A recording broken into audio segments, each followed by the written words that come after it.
What's up? Welcome into your daily Buckeye Blitz for Thursday, December 4th, 2025. Hey, get in there to the buckeyecast.com, do some shopping. Everything is on sale through the Big Ten championship game. So take advantage, get some gear for yourself or somebody you think needs some help in their wardrobe department. Shirts, hats, long sleeve tees, quarter zips, all the things are there. So check it out, thebuckeyecast.com. All right, let's get into the show. We got a lot to talk about. I went a little deeper on these games because we're only doing three. The three championship games I'm focused on. I'm not even giving a shit about the ACC championship. I mean, why do I have to watch or even care about Duke? Seriously, Duke football? I have to pay attention to this now? No, not doing it. So, all right, we're just doing the lines were kind of tight, except for the Big 12 game. But anyway, we're doing Big 12 championship, SEC championship, and of course the Big 10 championship. So I'll give you some details, what I'm seeing, what I'm thinking, some bullet points here. So let's start it with BYU at Texas Tech. This is noon, I believe. This is AT&T Stadium, so an indoor track. That matters. Texas Tech favored by 12.5, pretty big line for a conference championship. Over-under is 49.5. So, Texas Tech is 11-1 against the spread this year. BYU's 9-3. They're not a fluky team. So, interesting that they're almost catching 2 touchdowns here. But the casinos and the sports books are saying that Texas Tech is on a different level than BYU. So, let's look at the matchup. Texas Tech offense versus the BYU defense. Tech is 4th in the country in yards per game. The BYU defense is 3rd in yards allowed. The top 10 passing, top 25 rushing. Texas Tech offense, so they can win either way. Doesn't matter to them. BYU's defense is good, though. Not elite, but good. 29th in yards per game, 14th in points per game. The problem for BYU is that Tech is so explosive and efficient, they don't need long drives of 12 plays or something, They can score quickly. The Texas Tech run game, Cameron Dickey has over 1,000 yards, 13 touchdowns. BYU, like I said, 29th in the country in yards per game, allowed 119 rushing yards per game. It's respectable, but they haven't seen this balanced offense type yet this year. So let's flip it over. Look at the BYU offense versus the Texas Tech defense. BYU's putting up 414 yards per game, 195 rushing yards per game, so very run heavy with the running back L.J. Martin. But the Texas Tech defense is pretty filthy, honestly. I haven't watched a lot of these guys, so I just looking at my stats, and they're 6th in the country in yards per game allowed, with 259. They're the number 1 rush defense in the country. They only allow 69 yards per game. Nice. And points per game, they're 3rd. 11.3 points per game they're allowing. So if BYU can't run it consistently, they don't have the passing game to try and keep up in a shootout. So some edges here that are kind of hidden. 3rd downs, Texas Tech defense is 11th in the country on 3rd down. The BYU defense is 16th.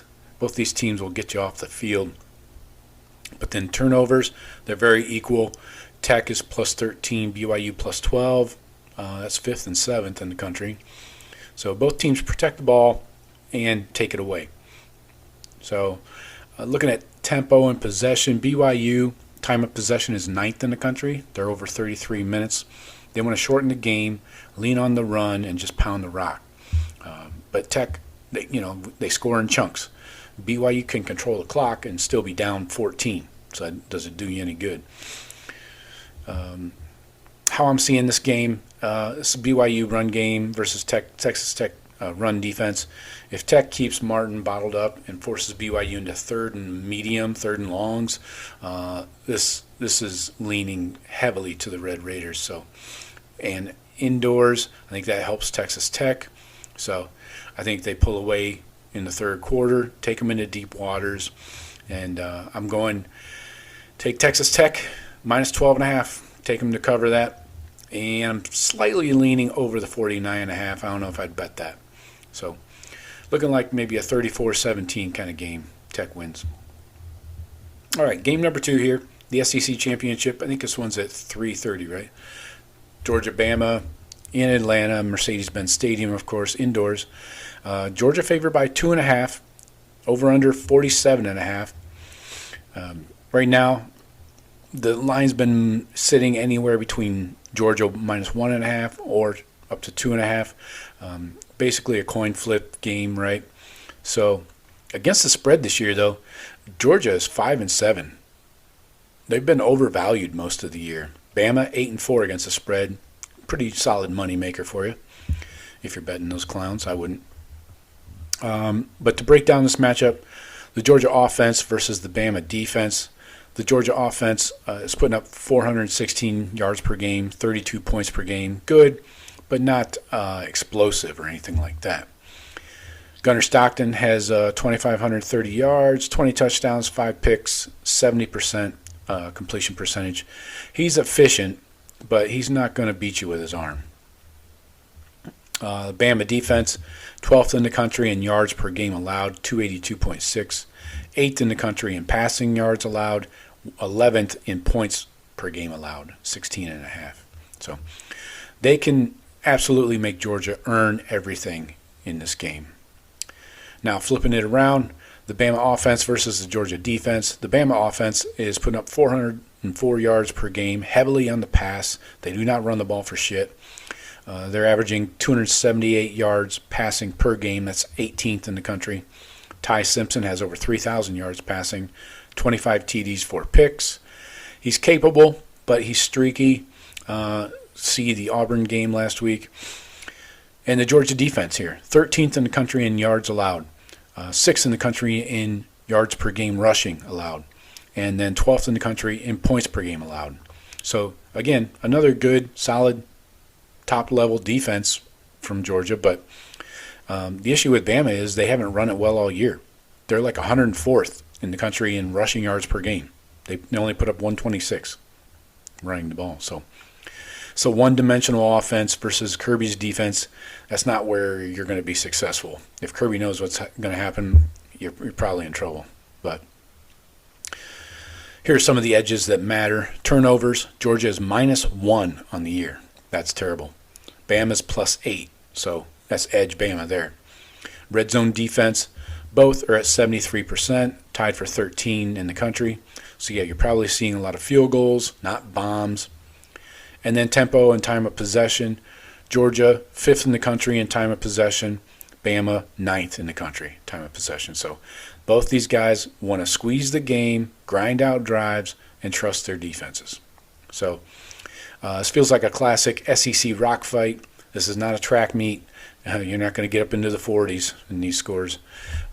Georgia just scored 16 versus Georgia Tech last week. Bama scored 27 versus Auburn.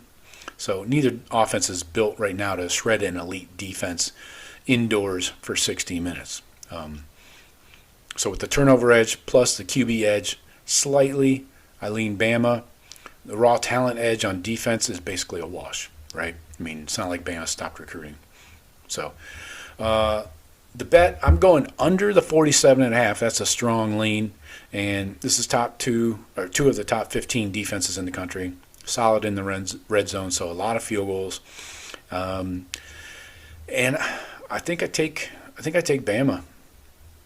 I'm leaning Bama. Can they get Kirby again? That's a tough one. But I think Ty Simpson might get it done with his arm late in the game. Probably a 24-20 game, Bama. So that's where I'm going. And the third game, your Buckeyes, my Buckeyes. Buckeyes, Hoosiers in the Big Ten Championship in Indianapolis. Lucas Oil Stadium. Buckeyes favored by 4.5. Over under 47.5. Reminder, this is 1 versus 2 in the country. Yes, I said that. Both teams are 12-0. The best defense in the country versus maybe the most complete offense that we've seen. Heisman is on the line. Mendoza, the Spanish bullfighter, versus Julian Sayin. Number 1 seed in the playoffs is on the line. So this is not a cute Indiana story, plucky little Indiana, right? Rough up their hair, smack them on the face. Now, this is a legit heavyweight fight. And unfortunately, we're going to have to get used to this because I don't think Indiana's going away anytime soon. Now, the Buckeyes putting up about 439 yards per game, 37 points per game, number 1 total defense, number 1 scoring defense, number 1 pass defense, top 5 rush defense, number 1 in red zone defense. Do I need to go on? Then Indiana, their offense, they're putting up 484 yards per game, 44 points per game. That's 5th and 2nd in the country. Top 5 total defense, number 2 scoring defense, top 15 run and pass. So they get a ton of TFLs and sacks. Number 1 in turnover margin in the country. So this defense does it all. They rack up the stats, but they're still not as good as the Buckeye defense. Some of the angles that matter most: Indiana's defense versus the Buckeye offense.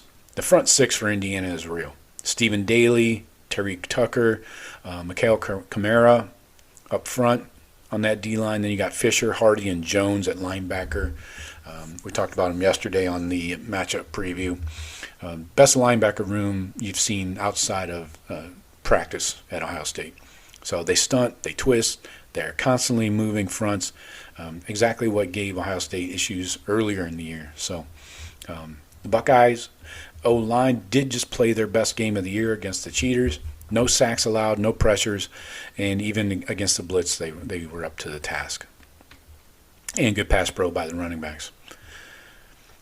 Indiana's secondary versus the Buckeye wide receivers. These guys have 16 picks.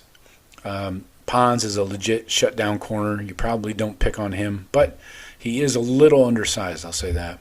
Jamari Sharp, Amari Farrell are where you can scheme some matchups. If you put Jeremiah Smith, Carnell Tate, Brandon Innes inside in the slot, you can force some bad safety corner matchups against these receivers. So look for the Buckeyes to get guys in motion, get these matchups in their favor. The Buckeye defense versus Indiana offense. Mendoza, he lives on the RPOs, screens, back shoulder fades. He loves a clean pocket. Who doesn't? When Oregon heated him up in that game, he floated the ball off his back foot for a pick 6. So you can get him out of his mechanics, throwing off his back foot if you get some pressure in his face. The right side of their O-line, Bray Lynch, Khalil Benson have been shaky against good D-lines, so you probably want to attack that. That's where you can unleash Caden McDonald, Edric Houston, Kenyatta Jackson, and Caden Curry. Force Mendoza into some mistakes, because he will make some mistakes. Now, he gets credit, because he bails his team out late in the game because he made all those mistakes prior. But looking at this number right now, 4.5, it's basically saying these two teams are almost equal on paper, but we trust Ohio State's roster and depth and defense more. So I'm taking the Buckeyes minus 4.5. They just dominated Michigan physically, controlled the ball for 40 minutes against the Cheaters. They outrushed them and suffocated them with the defense in the second half. So, and just like we haven't seen a team like Indiana yet, a complete team, Indiana has not seen a defense like ours yet. So she was on the other foot, Hoosiers. Oregon couldn't run it on them, but Oregon's QB is less efficient than Julian Sayin, and their wide receiver room is not even close to as good as Ohio State. So the indoor track favors the Buckeye speed at wide receiver and in the secondary. So the risk here is Indiana's turnover edge. If Julian Sayin has his first really bad turnover game, like multiple turnovers, then Indiana can absolutely steal this game. I don't see that happening, but it's always out there. So with the top 2 scoring defenses, top 5 total defenses, both good in the red zone, especially the Buckeyes. You've got 2 Heisman-level quarterbacks, obviously, and then elite wide receivers on both sides, indoors, no weather. So I feel like long drives, some stalled red zone trips, but also a few explosive shots. So I'm taking the Buckeyes to cover the 4.5. The number 47.5 is probably right on. So you're probably looking at a 27-20, 28-21 with that kind of over-under. So I'm taking the Buckeyes. Trust the better roster. The depth is key. You know, when a starter comes out of the game because he needs a blow, the next guy in is a 4 or a 5-star. Indiana doesn't have that depth. They can't go to the next 4 or 5-star on the bench. So I'm going to lead the total alone. I'm not going to take an over-under here, but I'm guessing 27-20 Buckeyes. So Buckeyes cover, and going to be a good game. Going to be an explosive game, and they're going to attack aggressive. Coach Sig, super ultra aggressive. He's going to attack, but that's what I got. If you're looking for some leaners, if you're feeling froggy, take a slight lean on the Texas Tech BYU over. You could go Bama money line, and then maybe a slight lean on the over in the OSU Indiana game. So, shop around, get some good numbers. But anyway, that's all I got for today. Let me know what you guys got for your score predictions, and we'll talk to you tomorrow. 5 keys to a Buckeye victory. Go Bucks.